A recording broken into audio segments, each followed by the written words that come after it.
Emily sneered at me after I announced my resignation, and I responded by maintaining a silent, steady gaze. Our conversation had revolved around the company's decision to cut labor costs, with particular disdain aimed at those supposedly exploiting overtime pay. Tom, too, seemed to relish the notion of trimming expenses. A week later, my phone incessantly rang with calls from the company. Upon answering, the president inquired sharply, "Who exactly are you?" I couldn't help but scoff mockingly at the president's question. In response, I introduced myself as Lily Johnson, a 59-year-old employee with 37 years of dedicated service since my college graduation. I explained our company's role in providing administrative services, particularly catering to busy company presidents handling clerical work. Specializing in tax-related matters, I proudly managed 45 clients, a responsibility that had grown overwhelming despite the assistance of a part-timer. Despite the challenges, I couldn't show any sign of weakness. Our clients were long-standing relationships, and their adversities fueled my determination. Today, as I sat in front of my computer, the relentless harassment from Tom and Emily weighed heavily on my mind. Tom, 7 years my junior and now the head of the tax department, had drastically changed his demeanor 3 months ago upon promotion. His once polite tone was replaced with condescension and complaints, making every interaction a struggle. Even when I countered, he remained unfazed, instructing me to consult the manual for guidance and warning against unnecessary actions. Emily, Tom's assistant, joined in the harassment, criticizing my efficiency and mocking my rank and file status. Despite being the first to decline a promotion to department head, a fact unknown to Tom and Emily, I committed to completing my regular duties. Their harassment persisted, with Tom accusing me of increasing overtime, branding it a waste. Emily echoed his sentiment, sighing as she claimed my constant overtime was dragging down the entire tax department's performance. The recent cause of my overtime was Tom unexpectedly leaving a month's worth of client files on my desk to be filed by the end of the month after work. My face drained of color as I glanced at the files before me. "Wait, these all have deadlines this month, right?" I uttered in confusion. However, before I could grasp the gravity of the situation, Tom was already packing up his desk, completely uninterested in addressing my concerns. "I'm heading out. Take care with that," he casually remarked as he swiftly left the office, leaving me with a pile of urgent tasks. Emily followed suit, adding insult to injury with a mocking laugh. The incredulity of the situation weighed on me, and I sighed heavily as I opened the client files scattered on my desk. To my dismay, some of the files were originally Emily's responsibility. The realization deepened my sigh. I understood why Tom had been subjecting me to relentless harassment. They wanted me to retire quickly. My extensive experience and deeper knowledge in taxation made me a preferred resource for other members of the tax department over Tom. Tom's unapproachable demeanor and unattractive appearance made everyone, except Emily, avoid him. It seemed Emily's proximity to him was strategic, driven by Tom's preference for younger female employees. The shallow nature of their thinking sent a chill down my spine. Emily's harassment was not just a personal vendetta. She aimed to curry favor with Tom, the one evaluating the tax department's performance. Despite these challenges, I had to manage the declarations. Alongside preparing tax declarations for my assigned companies, it seemed today's workload was far from over. However, claiming overtime would only invite complaints from Tom and Emily, leaving me resigned to the prospect of unpaid extra hours. Then, unexpectedly, I received a summons to the president's office. Our company had recently undergone a change in leadership due to the former president's sudden illness. The new president, the former president's son, wasn't fully acquainted with our company. As I entered the office, I noticed Tom and Emily with unpleasant smirks on their faces. In a tense atmosphere, the president dropped a bombshell. "Lily, we'll need you to resign by the end of this month." My mind spun as I asked for clarification. Tom and Emily had apparently accused me of overbilling for overtime, citing that while others had around 15 hours, I had exceeded 80 hours. The president, oblivious to the true circumstances, seemed impressed with Tom and Emily's zero overtime. the reality of the situation hit me. The inflated overtime was a result of doing Tom and Emily's work. However, revealing Tom's instructions would risk portraying it as my own inability to manage time effectively. I presented the facts, asserting that I hadn't overbilled for overtime but struggled to finish my workload within regular hours. The president sighed deeply, expressing doubt but acknowledging the lack of evidence to pursue the matter further. Nevertheless, he insisted that they couldn't retain someone working at such a slow pace. Resigned to the situation, the president suggested my resignation, and it seemed his mind was made up. Told to leave the company I had devoted 37 years to, I felt a weariness settle in. Despite my dedication, the additional workload from Tom and Emily went unappreciated. I agreed to resign at the end of the month, acknowledging that I had already communicated my decision to the president. As I glanced at Tom and Emily, their vulgar smiles reflected satisfaction. Leaving the president's office, Emily taunted me with a sarcastic, "Thanks for quitting," her sneer cutting through. I responded with a silent stare, facing similar disdain from Tom, who shared his approval of cutting labor costs and labeled me as someone exploiting overtime pay. Observing their cheerful conversation, I pondered the handover process.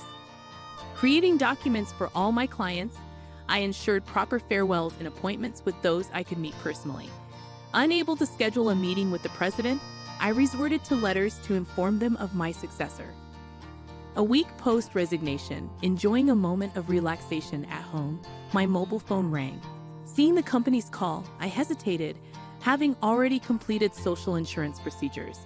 However, persistent calls from both the company and Tom and Emily's personal mobiles led me to answer reluctantly.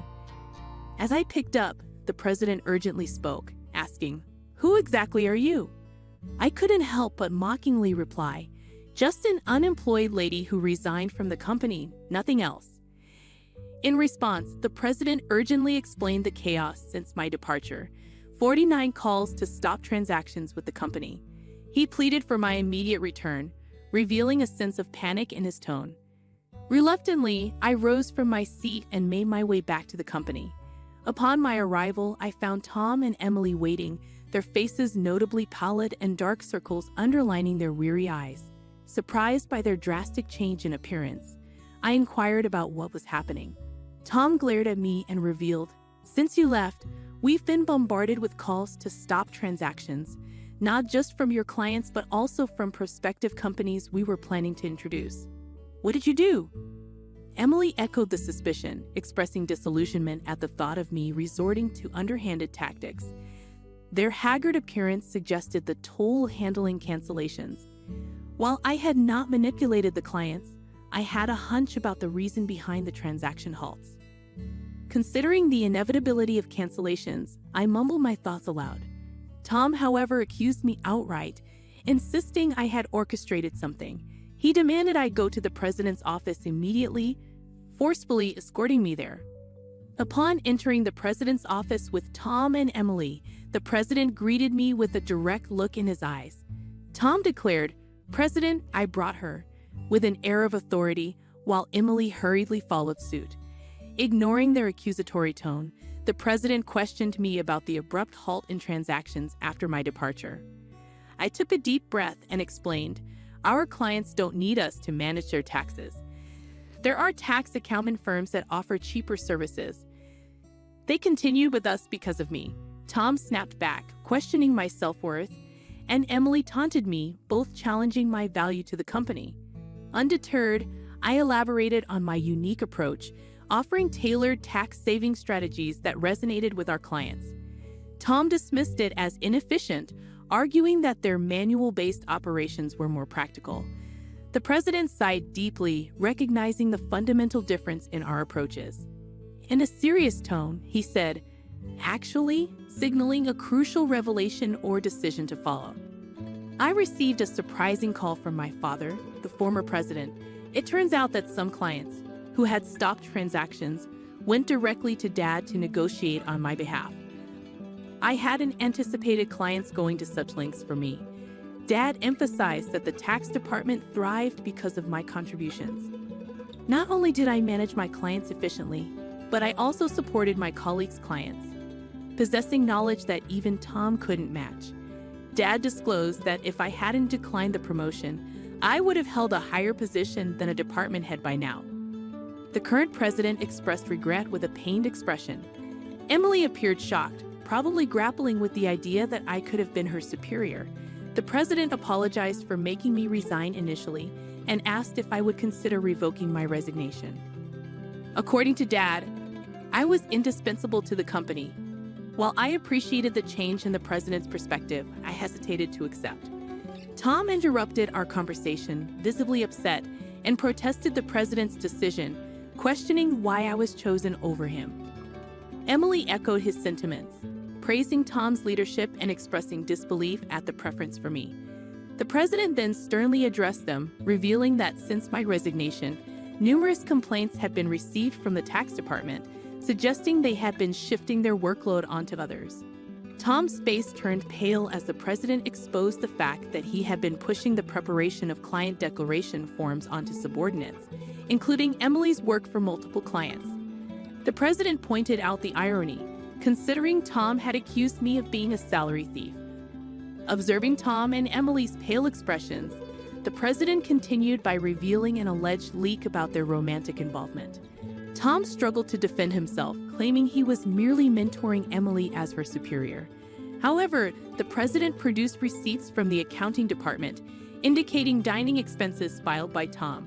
Confronted with evidence, Tom, sweating profusely, was unable to provide a convincing explanation.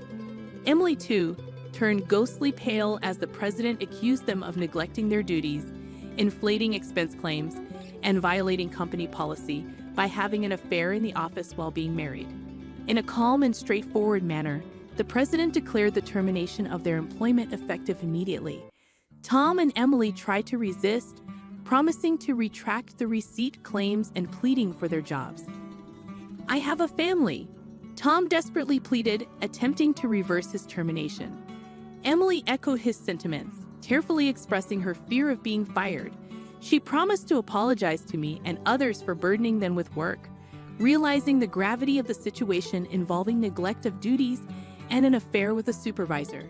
Concerned about her reputation, she implored for a second chance. Sensing their desperation, I offered advice. "Why don't you stop resisting? It's undignified," I suggested. Tom glared at me, retorting, "Shut up. What would a single person like you understand?" I sighed, reminding him, "Tom, you were the one who got me fired. It's just karma. What goes around comes around. Why don't you take some responsibility and reflect a bit?" Frustrated, Tom looked away, while Emily bit her lip in distress. Aware of more details about their misconduct, I turned to the president, asking with a smile if I should share them. Tom and Emily frantically tried to stop me, fearing further exposure. I issued an ultimatum, warning them that wrongdoings would eventually come to light, urging them to face reality before it worsened. At my words, both Tom and Emily collapsed to their knees, and the president decided to fire them on the spot. Later, I revealed more about their misdeeds, including Tom faking business trips to spend days with Emily and their insidious tactics of harassing disliked employees into quitting. Despite my attempts to help those employees, Tom and Emily's strategies were relentless.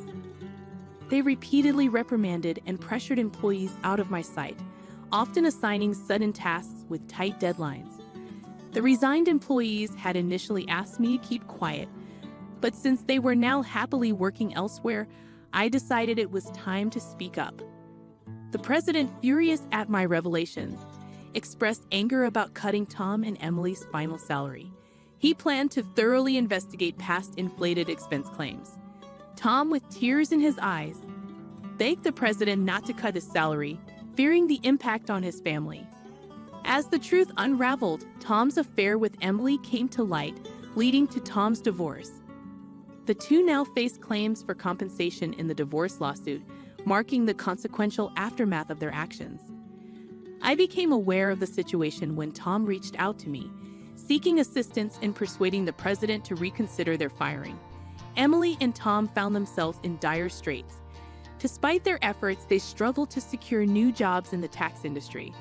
The industry's close-knit nature meant that word of their misdeeds spread rapidly, making potential employers hesitant to hire them. Desperate for income to cover divorce compensation and living expenses, they resorted to day labor at construction sites, a stark departure from their previous office roles. Emily would often call me in tears, pleading for help. "Lily, please help. I only wanted a better life, and I never truly liked Tom," she'd cry. However, I couldn't ignore the fact that their predicament was a consequence of their own actions. Many, including myself, had been impacted by their behavior. I reminded Emily that the consequences were a result of her choices. "You can't unring a bell," I told her firmly. Facing hardships was the consequence of her decisions. Emily's despair echoed through her protests. Despite her regrets, the outcome remained unchanged. As for me, I chose to distance myself from the chaos of the corporate world.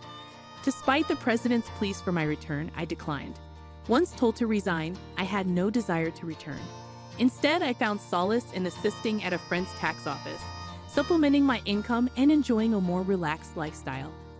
In the future, I entertained the idea of starting my own office, where I could serve my clients without the constraints of corporate bureaucracy. In my own space, I could fully dedicate myself to my clients' needs. As a tax accountant, I aspired to be on equal footing with my clients, providing service without superiority. This marked the beginning of a new chapter in my life, one filled with excitement and opportunities to pursue what truly mattered to me. My second life had just begun, and I eagerly anticipated the journey ahead. Hi, I'm Anna, and my life took an unexpected turn 5 years into my marriage with Paul. We were your typical couple. I was a teacher, and he worked as a manager at an energy company. Life was relatively uncomplicated until his father passed away, leaving his mother, Elaine, alone in their family house. It was at this point that Paul dropped a bombshell. "Anna, we need to talk," Paul said abruptly one night, his tone serious enough to make me pause mid-scroll on my phone. I looked up, asking, "Everything okay?" He took a deep breath. "It's about Mom. She's alone in that old house since Dad passed. I think we should move in with her." I felt my stomach drop. "Move in with Elaine? You know Elaine and I barely get along." He leaned against the kitchen counter, his expression firm. "I know, but she's my mom and she's struggling.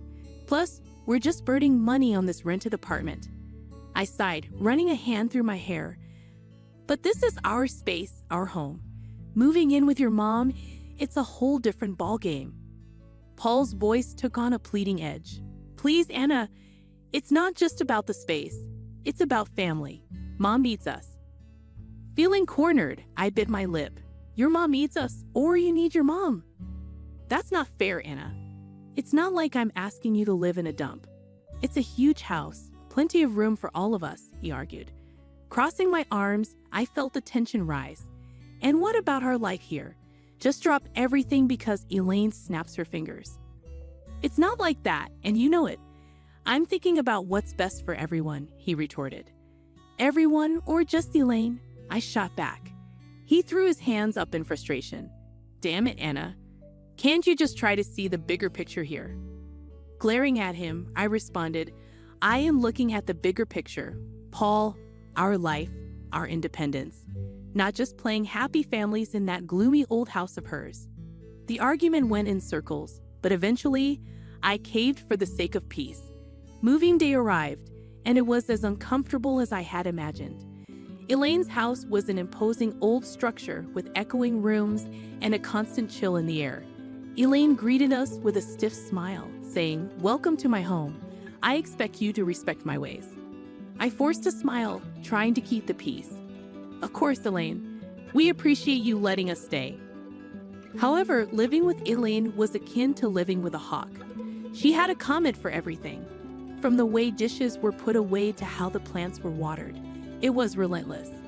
One night, after a particularly harsh critique on my cooking, I exploded to Paul in our room. "I can't do a damn thing right for your mother. It's like living with a drill sergeant." Paul rubbed his temples, looking equally frustrated. "Anna, just give it time. She's old and set in her ways." I threw my hands up in frustration. Great, so we just tiptoe around her till the end of time. He didn't have an answer, and honestly, neither did I. This house, with its constant surveillance and Elaine's scrutinizing eyes, was suffocating. Life in Elaine's house was turning into a daily grind.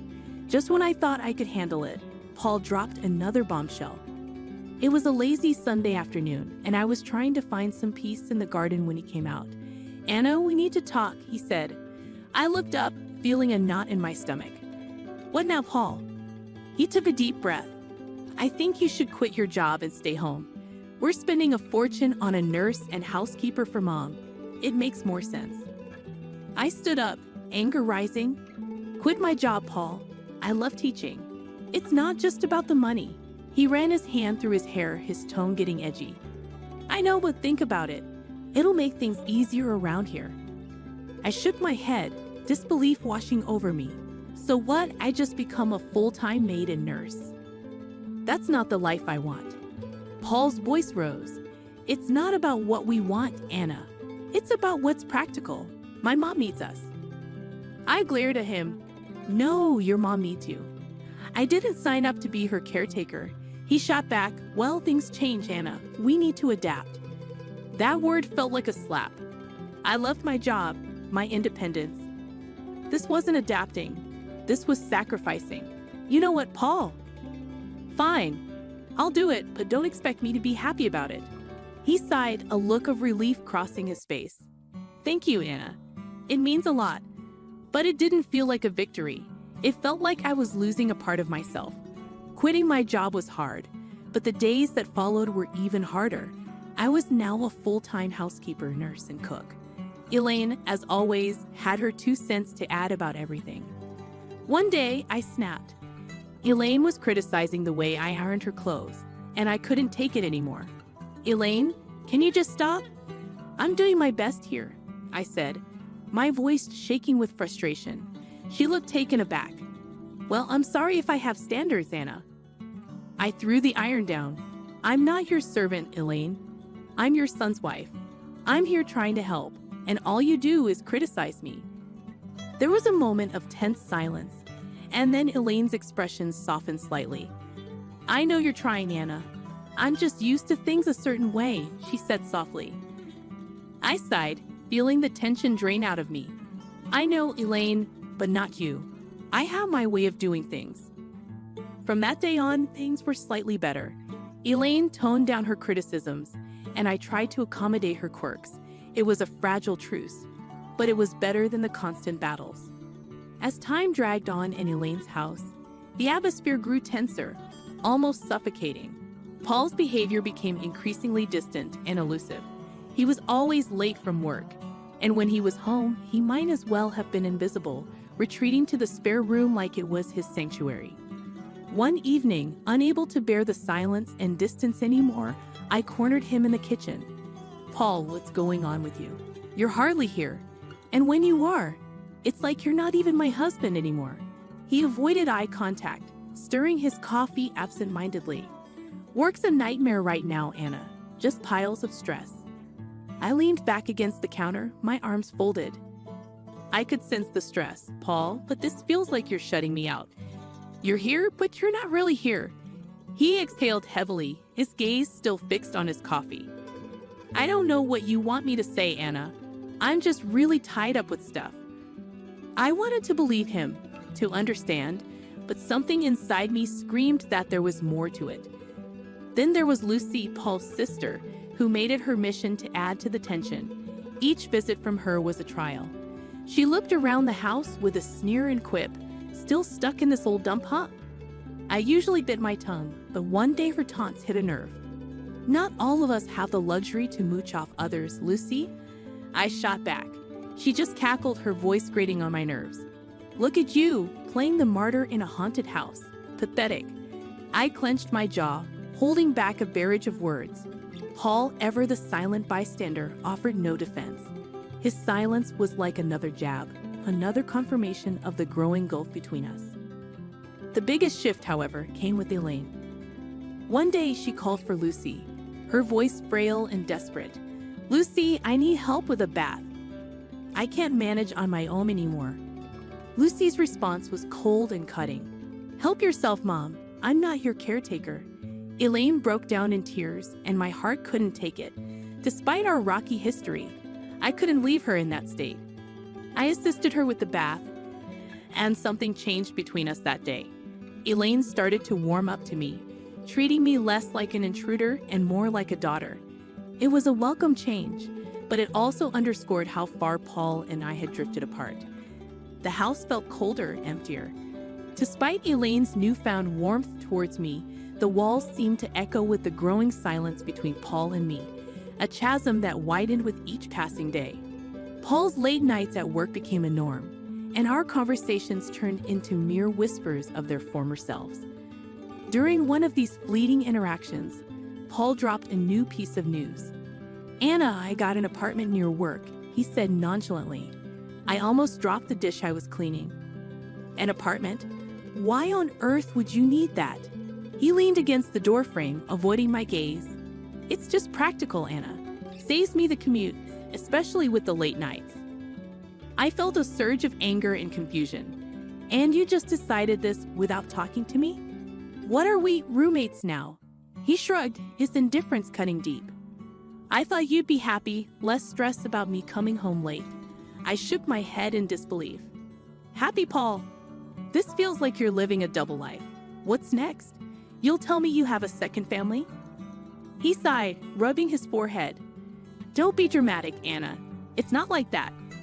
I wanted to push further to break through his nonchalant facade, but I knew it was futile.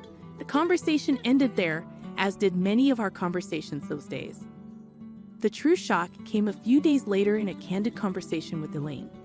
We were in the living room, sharing a rare moment of calm, when she suddenly said, "You know, Paul didn't buy that apartment with his money." I looked at her, puzzled. "What do you mean?" She hesitated, then continued, "He used my savings. He said it was an investment, and he even put it in my name." I felt my heart sink. "He's been using your money, and you're okay with this?" Elaine shrugged, a sad look in her eyes. "I couldn't say no. He's my son. But I thought you should know." I was speechless. Paul's secret apartment was one thing, but using his mother's savings under the guise of an investment felt like the man I married was slipping away, replaced by this stranger with secrets and lies. A few days later, I confronted Paul about it. "Paul, why didn't you tell me the apartment was bought with your mom's money?" He was unapologetic, almost defiant. "Because I knew you'd react like this. It's an investment, Anna. It's not a big deal." I couldn't believe his audacity. "Not a big deal. You're gambling with your mom's savings and keeping it from me. What else are you hiding?" He turned away, ending the conversation with a dismissive wave. "You wouldn't understand, Anna. It's business." Business. That word felt like a chasm between us, an excuse for everything that was going wrong in our marriage. Living in Elaine's old, dreary house was taking its toll on me. The walls, once probably vibrant, now echoed a somber tone, and every creaking floorboard seemed to whisper secrets. One day, I just couldn't take it anymore. "Elaine, have you ever thought about renovating the house?" I asked her over breakfast. It could use some freshening up. Elaine looked up from her tea, surprised. "Renovate? I haven't thought about it in years. It's such a big task." I nodded, feeling a spark of enthusiasm. "I know, but it could really brighten up the place.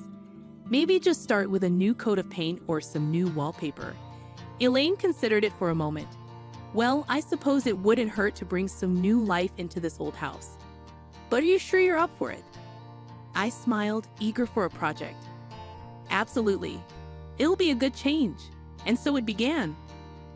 I threw myself into the renovation, painting walls, choosing wallpapers, and even attempting to restore some of the old furniture. It was hard work, but it felt good, like I was breathing life back into the house and, in a way, into myself. One day, while I was up to my elbows in paint, Paul walked in. He looked around, his expression one of shock and disbelief. "What the hell, Anna? What are you doing to my mom's house?"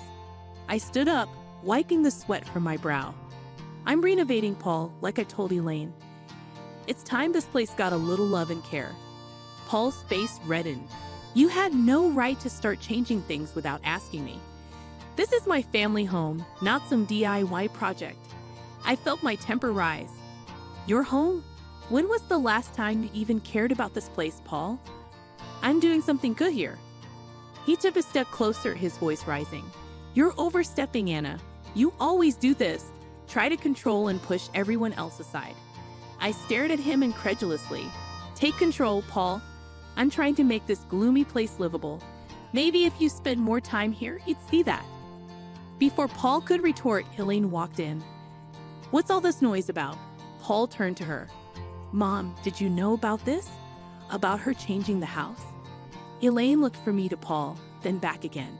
Yes, I did, and I'm glad she's doing it. This house needed a change, and Anna's doing a wonderful job. Paul looked like he'd been slapped. But it's our family home, he protested. Elaine cut him off, her tone firm. It's my home, Paul, and I want this. Anna has every right to do what she's doing. Paul stormed out of the room, leaving me and Elaine in an awkward silence. I felt a mix of victory and sadness as the house underwent transformation, but the gap between Paul and me seemed to grow wider. The day Elaine suffered a stroke, our world turned upside down. I was there, witnessing her sudden decline, her words slurring, her body weakening. Panic gripped me as I called for help, my voice quivering with fear. In the hospital, the grim reality set in. Elaine needed constant care. I looked to Paul for support, but he was distant, his eyes void of concern. Anna, I can't deal with this. I have enough on my plate, he said, his voice cold. I was stunned. You can't deal with this, Paul. She's your mother. He shrugged, his response cutting like a knife. Yeah, and she's been a burden for years. This is just the cherry on top. I couldn't hide my disgust. She's not a burden, Paul. She's family. She needs us. His laugh was bitter. Us? No, Anna. She needs you. I've got other things to handle. I was left speechless, my respect for him sinking. I took it upon myself to care for Elaine. It was hard watching the once strong woman confined to a bed, dependent for every little thing. As I became Elaine's primary caregiver, Paul's visits grew rarer and his indifference more apparent. His visits were short, his conversations with Elaine brief and superficial. Then Lucy came. I overheard them in the living room, their words like venom. We should start thinking about the will, dividing the assets, Lucy said, her voice devoid of any emotion. I burst into the room, fury coursing through my veins. How can he be so heartless, discussing her will right in front of her? She's still here. Lucy smirked, her words sharp. Oh, look who's talking, the saintly daughter-in-law. This is our family's matter, stay out of it. Paul chimed in, his voice laced with cynicism. Anna, just drop it. It's practical to plan these things. No use pretending she's going to bounce back. I was aghast at his cruelty. Practical? She's your mother, Paul. How can you be so callous? He shrugged his reply, cold and detached. Life's callous, Anna. Better get used to it. I turned away, my heart heavy with disgust. The following weeks, I devoted myself to Elaine's recovery, and to my surprise, she showed signs of improvement. Her fingers twitched, her speech cleared, and she even managed a few steps. It was a miracle to me, but a nuisance to Paul and Lucy. Their true colors were now vividly clear. Their mother's plight was nothing more than an inconvenience, a hurdle in their path of inheritance. The betrayal stung deep, not just as a daughter-in-law, but as a human being. Life had settled into a grim routine. Elaine's health was a constant roller coaster, with small victories overshadowed by the looming fear of the worst. Then it happened, another stroke, this time more severe. The call from the hospital felt like a punch to the gut. Elaine didn't make it. The funeral was a somber affair. I stood beside the grave, my heart heavy, watching as people paid their respects. That's when Paul arrived, and with him, a woman I didn't recognize and two small kids clinging to her hands. Who's she? I whispered to myself, my eyes fixed on the unfamiliar woman. Paul approached, his expression unreadable. Anna, this is Carol, my wife, and these are our kids. I felt like I had been slapped. Your wife? When did this happen? He shrugged, a coldness in his voice. A while ago. It's none of your business, Anna. I was speechless, my mind reeling. How could he? And during all this time with Elaine? Lucy was there too, her usual sneer in place. Finally showing your true colors, Anna, she sneered. It's a bit late for that. I glared at her, my voice laced with contempt. I was here for Elaine when you both abandoned her. Don't you dare judge me. Paul interjected, let's just get this over with. We have other matters to discuss. After the funeral ended and the gathering moved to Elaine's house for the will reading, Paul and Lucy were like vultures, eagerly awaiting their share. The lawyer began reading the will, and that's when the bombshell dropped. Everything, the house, the money, all of it was left to me. Paul's face went from smut to shocked. What the hell? This can't be right. Lucy was fuming. She was our mother. How could she leave everything to this nobody? I stood there stunned, not sure how to feel. Happy? Vindicated? It all felt hollow. Paul turned to me, his voice filled with accusation. You manipulated her, didn't you? Turned her against? I shook my head, disbelief and anger mixing in my voice. I did nothing but care for her, which is more than I can say for you, I said as the lawyer intervened. Elaine was very clear in her will. Lucy was seething. This is not the end.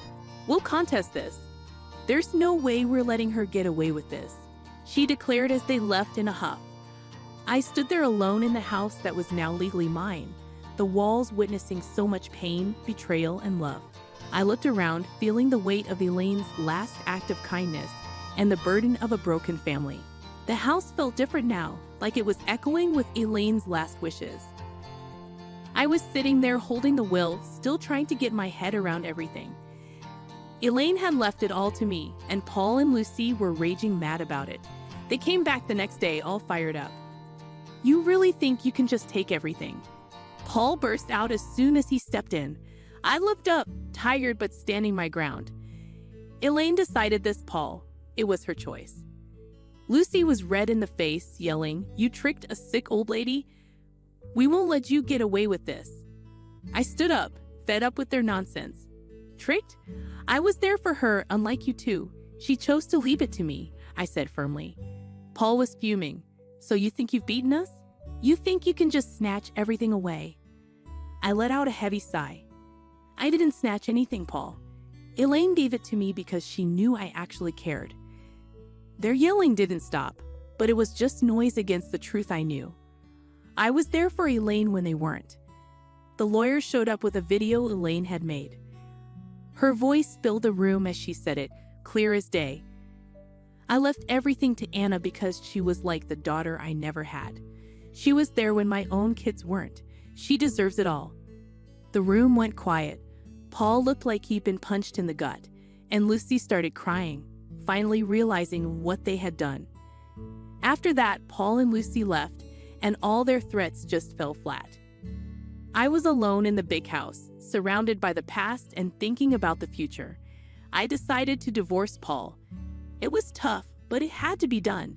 He and his new family had to move to a rental place.